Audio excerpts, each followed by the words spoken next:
Hi friends, welcome back to Maitri's cooking and creations. ನಾನು ಇವತ್ತೊಂದು ಎಮ್ಮಿ ಆದಂಥ ಸ್ನ್ಯಾಕ್ಸನ್ನು ಮಾಡ್ಕೊಂಡು ಬಂದಿದ್ದೀನಿ.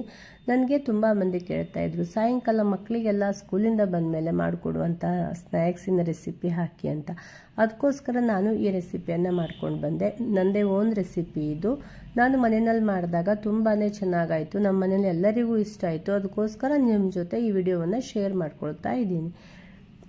ನೋಡಿ ಎಷ್ಟು ಚೆನ್ನಾಗಿ ಕಾಣಿಸ್ತಾ ಇದೆ ಅಂತ ನೀವು ನೋಡ್ಬೋದು. ನೀವು ಈ ರೆಸಿಪಿಯನ್ನು ಮಕ್ಕಳ ಬಾಕ್ಸಿಗೆ ಕೂಡ ಮಾಡಿ ಹಾಕ್ಬೋದು. ಇಲ್ಲಾಂದರೆ ಸಾಯಂಕಾಲ ಸ್ಕೂಲಿಂದ ಬಂದಮೇಲೆ ಮಾಡಿಕೊಡ್ಬೋದು. ಸಾಯಂಕಾಲ ಟೀ ಜೊತೆಗೂ ಚೆನ್ನಾಗಿರುತ್ತೆ, ತುಂಬಾ ಟೇಸ್ಟಿಯಾಗಿರುತ್ತೆ. ನಾನು ಇದಕ್ಕೆ ಬಸಳೆ ಸೊಪ್ಪು ಮತ್ತು ಬಾಳೆಕಾಯಿನ ಯೂಸ್ ಮಾಡಿದ್ದೀನಿ. ನೋಡಿ, ನಾನು ನನ್ನ ಟೆರೆಸ್ನಲ್ಲಿದ್ದಂತಹ ಬಸಳೆ ಸೊಪ್ಪುಗಳನ್ನು ಕಿತ್ಕೊಳ್ತಾ ಇದ್ದೀನಿ. ಬಸಳೆ ಸೊಪ್ಪು ನಮ್ಮ ಆರೋಗ್ಯಕ್ಕೆ ತುಂಬಾ ಒಳ್ಳೆಯದು. ನಮ್ಮ ದೇಹವನ್ನು ತುಂಬ ತಂಪಾಗಿ ಇಡುತ್ತೆ. ವಿಟಮಿನ್ ಎ ಹೇರಳವಾಗಿರೋದ್ರಿಂದ ನಮ್ಮ ಕಣ್ಣಿನ ಆರೋಗ್ಯಕ್ಕೆ ತುಂಬ ಒಳ್ಳೆಯದು. ಕ್ಯಾಲ್ಸಿಯಮು, ಫೈಬರ್ ಕೂಡ ಇದರಲ್ಲಿ ಜಾಸ್ತಿ ಆಗಿರುತ್ತೆ. ಹೀಗೆ ತುಂಬ ವಿಟಮಿನ್ಸ್ಗಳಿರುವಂಥ ಈ ಬಸಳೆ ಸೊಪ್ಪನ್ನು ನಾವು ಸುಲಭವಾಗಿ ನಮ್ಮ ಮನೆಯಲ್ಲಿ ಬೆಳ್ಕೊಳ್ಬೋದು. ಪಾಟ್ಗಳಲ್ಲೆಲ್ಲ ಬೆಳ್ಕೊಳ್ಬೋದು. ಇಲ್ಲ ಅಂದರೆ ಮಾರ್ಕೆಟಲ್ಲಿ ಕೂಡ ಸಿಗತ್ತೆ. ಇದನ್ನು ನಾವು ವಾರಕ್ಕೊಮ್ಮೆ ಆದರೂ ಸೇವಿಸಿದರೆ ನಮ್ಮ ಆರೋಗ್ಯಕ್ಕೆ ಒಳ್ಳೆಯದು. ನಿಮಗೇನಾದರೂ ಬಸಳೆ ಸೊಪ್ಪು ಸಿಕ್ಕಿಲ್ಲ ಅಂತಂದರೆ ನೀವು ಬೇಕಿದ್ರೆ ಪಾಲಕ್ ಸೊಪ್ಪು, ದಂಟಿನ ಸೊಪ್ಪು, ಏನೇ ಸೊಪ್ಪುಗಳನ್ನು ಕೂಡ ಯೂಸ್ ಮಾಡ್ಬೋದು. ಬಾಳೆಕಾಯಿ ಬದಲಿಗೆ ಆಲೂಗಡ್ಡೆಯನ್ನು ಕೂಡ ಯೂಸ್ ಮಾಡಿ ನೀವು ಈ ರೆಸಿಪಿಯನ್ನು ಮಾಡ್ಬೋದು. ಆಲೂಗಡ್ಡೆಯನ್ನು ಯೂಸ್ ಮಾಡಿದರೆ ಮಕ್ಕಳಿಗೆಲ್ಲ ತುಂಬಾ ಇಷ್ಟ ಆಗುತ್ತೆ. ನಾನು ಇದಕ್ಕೆ ಬಾಳೆಕಾಯಿನ ಒಂದು 6 ಬಾಳೆಕಾಯಿ ತೊಗೊಂಡಿದ್ದೀನಿ. ಬಾಳೆಕಾಯಿ ತುಂಬ ಸಣ್ಣದಾಗಿದೆ, ಅದಕ್ಕೋಸ್ಕರ ಒಂದು 6 ಬಾಳೆಕಾಯಿ ತೊಗೊಂಡಿದ್ದೀನಿ. ಅಂದರೆ ನಾನು ಹೆಚ್ಚಿದ ನಂತರ ಒಂದು 2 ಕಪ್ನಷ್ಟು ಬಾಳೆಕಾಯಿ ಹೆಚ್ಚಿರೋದಾಗಿದೆ. ನಮ್ಮ ತೋಟದ ಬಾಳೆಕಾಯಿ ಆಗಿರೋದ್ರಿಂದ ಸ್ವಲ್ಪ ಚಿಕ್ಕದಾಗಿದೆ ಅದು. ನಂತರ ನಾನು 1 ಈರುಳ್ಳಿ ಮತ್ತು ಸ್ವಲ್ಪ ಬಸಳೆ ಸೊಪ್ಪನ್ನು ಕೂಡ ಹೆಚ್ಚಿಟ್ಕೊಂಡಿದ್ದೀನಿ. ಮತ್ತು ಸ್ವಲ್ಪ ಕೊತ್ತಂಬರಿ ಸೊಪ್ಪನ್ನು ಹೆಚ್ಚಿಟ್ಕೊಂಡಿದ್ದೀನಿ. ನೀವು ಯಾವುದೇ ಸೊಪ್ಪುಗಳನ್ನು ಬೇಕಾದರೂ ನೀವು ಇದಕ್ಕೆ ಹಾಕ್ಕೊಳ್ಬೋದು. ಮೆಂತ್ಯ, ಪಾಲಕ್ ಆ ಥರ. ನಾನು ನಂತರ ಬಾಣಲೆಯಲ್ಲಿ 1 ಚಮಚದಷ್ಟು ಎಣ್ಣೆಯನ್ನು ಹಾಕ್ಕೊಂಡು ಸಾಸಿವೆ, ಜೀರಿಗೆ, ಹಸಿಮೆಣಸನ್ನು ಒಗ್ಗರಣೆ ಮಾಡಿಕೊಂಡೆ. ಅರಿಶಿಣವನ್ನು ಸ್ವಲ್ಪ ಸೇರಿಸಿದ್ದೀನಿ. ನಂತರ ಹೆಚ್ಚಿರುವಂತಹ ಈರುಳ್ಳಿಯನ್ನು ಹಾಕಿ ಫ್ರೈ ಮಾಡ್ಕೊಳ್ತಾ ಇದ್ದೀನಿ.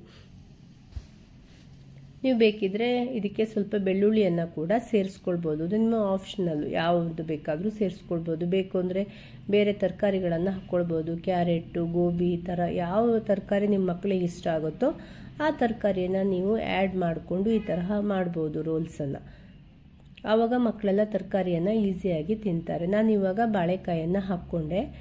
ಈರುಳ್ಳಿ ಸ್ವಲ್ಪ ಫ್ರೈ ಆದ ನಂತರ ಬಾಳೆಕಾಯಿ ಹಾಕ್ಕೊಂಡು ರುಚಿಗೆ ತಕ್ಕಷ್ಟು ಉಪ್ಪನ್ನು ಹಾಕ್ಕೊಂಡು ಬಾಳೆಕಾಯಿ ಬೇಯೋದಕ್ಕೋಸ್ಕರ ಸ್ವಲ್ಪ ನೀರನ್ನು ಕೂಡ ಸೇರಿಸ್ಕೊಂಡು ಬಾಳೆಕಾಯಿಯನ್ನು ಚೆನ್ನಾಗಿ ಬೇಯಿಸ್ಕೊಳ್ತಾ ಇದ್ದೀನಿ. ನೀವೇ ಆಲೂಗಡ್ಡೆಯನ್ನು ಹಾಕೋದಿದ್ರೆ ನೀವು ಆಲೂಗಡ್ಡೆಯನ್ನು ಚೆನ್ನಾಗಿ ಮೊದಲೇ ಬೇಯಿಸ್ಕೊಂಡು ಕೂಡ ಮ್ಯಾಶ್ ಮಾಡಿ ಹಾಕ್ಕೊಳ್ಬೋದು. ಇಲ್ಲಾಂದರೆ ಇದೇ ಥರ ಹೆಚ್ಚಿ ಕೂಡ ಹಾಕ್ಕೊಳ್ಬೋದು.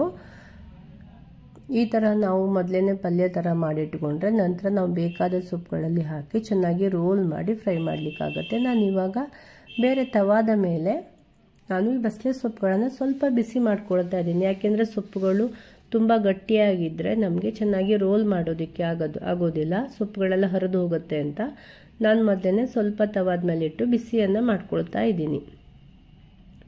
ಈ ಸೊಪ್ಪುಗಳು ಸ್ವಲ್ಪ ಸಾಫ್ಟ್ ಆಗುವಷ್ಟು ಬಿಸಿ ಮಾಡಿಕೊಂಡ್ರೆ ಸಾಕು. ಎಣ್ಣೆ ಏನು ಹಾಕಿಲ್ಲ ನಾನು, ಹಾಗೆಯೇ ನಾನು ಬಿಸಿ ಮಾಡ್ಕೊಳ್ತಾ ಇದ್ದೀನಿ. ನೀವು ಯಾವುದೇ ಸೊಪ್ಪನ್ನಾದರೂ ಕೂಡ ಇದೇ ತರಹ ಬಿಸಿ ಮಾಡಿಕೊಂಡು ಯೂಸ್ ಮಾಡಬಹುದು. ನೋಡಿ, ನಾನು ಈ ಥರ ಸಾಫ್ಟಾಗಿ ಸೊಪ್ಪುಗಳನ್ನು ಈ ಥರ ಬಿಸಿ ಮಾಡಿಕೊಂಡೆ. ನಂತರ ನಾನು ಈ ಬಾಳೆಕಾಯಿ ಬೆಂದ ನಂತರ ಇದಕ್ಕೇನೆ ನಾನು ಹೆಚ್ಚಿರುವಂತಹ ಬಸಳೆ ಸೊಪ್ಪು ಮತ್ತು ಕೊತ್ತಂಬರಿ ಸೊಪ್ಪನ್ನು ಸೇರಿಸ್ಕೊಳ್ತಾ ಇದ್ದೀನಿ. ನೀವು ಯಾವುದೇ ಮೆಂತ್ಯ ಸೊಪ್ಪು, ಪಾಲಕ್ ಸೊಪ್ಪು, ಯಾವ ಸೊಪ್ಪುಗಳನ್ನು ಕೂಡ ಆ್ಯಡ್ ಮಾಡಬಹುದು. ನಾನಿಲ್ಲಿ ಬಸಳೆ ಸೊಪ್ಪಿನ ಫ್ಲೇವರೇ ಚೆನ್ನಾಗಿರಲಿ ಅಂತ ನಾನು ಅದನ್ನು ಸೇರಿಸ್ಕೊಂಡೆ. ನಾನು ಇದಕ್ಕೆ ಸ್ವಲ್ಪ ಚಾಟ್ ಮಸಾಲವನ್ನು ಹಾಕ್ತೀನಿ. ಯಾಕೆಂದರೆ ಚಾಟ್ ಮಸಾಲ ಹಾಕಿದರೆ ಫ್ಲೇವರು ಸ್ವಲ್ಪ ಚೆನ್ನಾಗಿರುತ್ತೆ ಅಂತ ಚಾಟ್ ಮಸಾಲ ಮತ್ತು ಸ್ವಲ್ಪ ಲಿಂಬು ರಸವನ್ನು ಕೂಡ ಆ್ಯಡ್ ಮಾಡಿದ್ದೀನಿ. ನೀವು ಬೇಕಿದ್ರೆ ಹುಣಸೆ ರಸ, ಆಮ್ಚೂರ್ ಪೌಡರ್ ಏನು ಬೇಕಾದ್ರೂ ಹುಳಿಗೆ ಹಾಕ್ಕೊಳ್ಬೋದು. ಸ್ವಲ್ಪ ಹುಳಿಯಾಗಿದ್ದರೆ ಚೆನ್ನಾಗಿರುತ್ತೆ ಅಂತ ನಾನಿಲ್ಲಿ ಬಸಳೆ ಸೊಪ್ಪು ಹಾಕಿರೋದ್ರಿಂದ ಹುಳಿಯನ್ನು ಕಡಿಮೆ ಹಾಕಿದ್ದೀನಿ. ಯಾಕೆಂದರೆ ಬಸಳೆ ಸೊಪ್ಪಿನಲ್ಲೇ ಸ್ವಲ್ಪ ಹುಳಿಯಾದ ಅಂಶ ಇರುತ್ತೆ, ಅದಕ್ಕೋಸ್ಕರ. ನಂತರ ನಾನು ಮೊದಲೇ ಬಿಸಿ ಮಾಡಿಕೊಂಡಂಥ ಈ ಬಸಳೆ ಸೊಪ್ಪಿನ ಒಳಗಡೆ ಈ ಮಿಶ್ರಣವನ್ನು ತುಂಬಿ ಚೆನ್ನಾಗಿ ರೋಲ್ ಮಾಡ್ಕೊಳ್ತಾ ಇದ್ದೀನಿ. ರೋಲ್ ಮಾಡಿಕೊಂಡು ಇದನ್ನು ಒಂದು 5 ನಿಮಿಷ ತನಕ ನಾವು ಹಬೆನಲ್ಲಿ ಬೇಯಿಸಬೇಕು. ಇಡ್ಲಿ ಎಲ್ಲ ಬೇಯಿಸೋ ಥರನೇ 5 ನಿಮಿಷ ಬೇಯಿಸಿದರೆ ಸಾಕಾಗುತ್ತೆ. ಮತ್ತು ನಾವು ಇದು ಶಾಲು ಫ್ರೈ ಮಾಡೋದಿರೋದಕ್ಕೆ 5 ನಿಮಿಷ ಬೇಯಿಸ್ಕೊಂಡಿದ್ದೀನಿ. ಇನ್ ಕೇಸ್ ನೀವೇನಾದರೂ ಮತ್ತೆ ನೀವು ಶಾಲು ಫ್ರೈ ಮಾಡಲ್ಲ, ಇಷ್ಟೇ ಸಾಕು ಅಂತಾದರೆ ಒಂದು 10 ನಿಮಿಷ ಬೇಯಿಸ್ಕೊಂಡ್ರೆ ಸಾಕಾಗುತ್ತೆ ಸ್ಟೀಮಲ್ಲಿ. ನಾನು ಈ ಸೊಪ್ಪು ಬಾಡುವಷ್ಟೇ ನಾನು ಈ ಥರ ಒಂದ್ಸಲ ಸ್ಟೀಮಲ್ಲಿ ಬೇಯಿಸ್ಕೊಂಡಿದ್ದೀನಿ. ಮತ್ತು ಮಿಶ್ರಣ ಸೊಪ್ಪೆಲ್ಲ ಚೆನ್ನಾಗಿ ಹೊಂದ್ಕೊಳ್ಳುತ್ತೆ ಅಂತ ನಾನು ಒಂದ್ಸಲ ಸ್ಟೀಮಲ್ಲಿ ಬೇಯಿಸ್ಕೊಂಡಿರೋದು. ನೀವು ನನ್ನ ಚಾನಲನ್ನು ಫಸ್ಟ್ ಟೈಮ್ ನೋಡ್ತಾ ಇದ್ದೀರಿ ಅಂತಾದರೆ ಫ್ರೆಂಡ್ಸ್, ನನ್ನ ಚಾನಲನ್ನು ಸಬ್ಸ್ಕ್ರೈಬ್ ಮಾಡ್ಕೊಳ್ಳಿ. ವಿಡಿಯೋ ಇಷ್ಟ ಆದರೆ ಶೇರ್ ಕೂಡ ಮಾಡಿ. ನೋಡಿ, ಈ ಥರ ನಾನು ಬೇಯಿಸ್ಕೊಂಡೆ. ನಂತರ ನಾನು ಸ್ವಲ್ಪ ರವೆ ತೊಗೊಂಡೆ, ಅಂದರೆ ಒಂದು 4 ಚಮಚದಷ್ಟು ರವೆ ತೊಗೊಂಡು ರುಚಿಗೆ ತಕ್ಕಷ್ಟು ಉಪ್ಪು ಹಾಕ್ಕೊಂಡು ಸ್ವಲ್ಪ ನೀರು ಹಾಕಿ ನೆನೆಸಿಟ್ಕೊಳ್ತಾ ಇದ್ದೀನಿ. ಒಂದು 10 ನಿಮಿಷ ನೆನೆದ್ರೆ ಅದು ತುಂಬ ಚೆನ್ನಾಗಿ ಸಾಫ್ಟಾಗಿ ಆಗುತ್ತೆ ಅಂತ ರವೆ. ನೀವು ಯಾವುದೇ ರವೆಯನ್ನಾರು ತೊಗೋಬೋದು. ನಾನಿಲ್ಲಿ ಸಣ್ಣ ರವೆ ತೊಗೊಂಡಿದ್ದೀನಿ, ಚಿರೋಟಿ ರವೆ ತೊಗೊಂಡಿದ್ದೀನಿ. ಅರಿಶಿನ ಮತ್ತು ಸ್ವಲ್ಪ ಮೆಣಸಿನ ಪೇಸ್ಟ್ ಹಾಕಿದ್ದೀನಿ. ನಾನಿಲ್ಲಿ ಗಾಂಧಾರಿ ಮೆಣಸಿನ ಪೇಸ್ಟ್ ಹಾಕಿದ್ದೀನಿ, ಸೂಜಿ ಮೆಣಸಿಂದು. ನೀವು ಬೇಕಿದ್ರೆ ಹಸಿ ಮೆಣಸಿನ ಪೇಸ್ಟು ಅಥವಾ ಮೆಣಸಿನ ಪುಡಿ ಯಾವುದೇನು ಬೇಕಾದ್ರೂ ಹಾಕ್ಕೊಳ್ಬೋದು.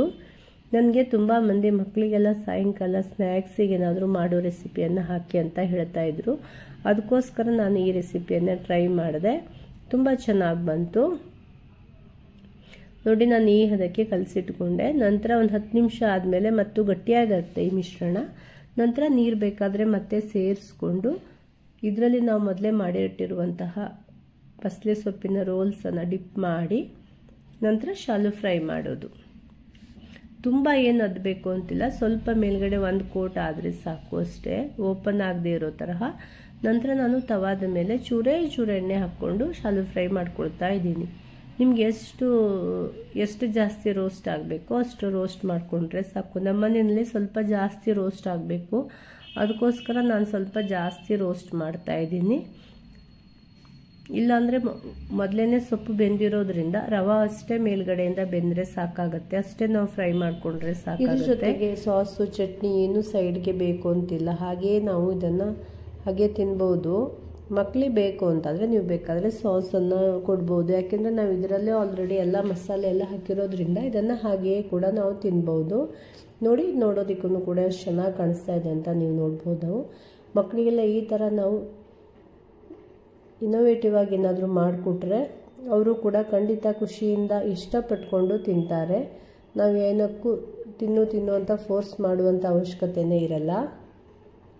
ನೀವು ಕೂಡ ಖಂಡಿತ ನಿಮ್ಮ ಮನೆಯಲ್ಲಿ ಟ್ರೈ ಮಾಡಿ ಫ್ರೆಂಡ್ಸ್. ಯಾವ ಥರ ಬಂತು ಅಂತ ನನಗೆ ಖಂಡಿತ ಕಾಮೆಂಟ್ ಮೂಲಕ ತಿಳಿಸಿ. ಬೇರೆ ವಿಡಿಯೋ ಜೊತೆ ಬರ್ತೀನಿ. ಬಾಯ್ ಬಾಯ್.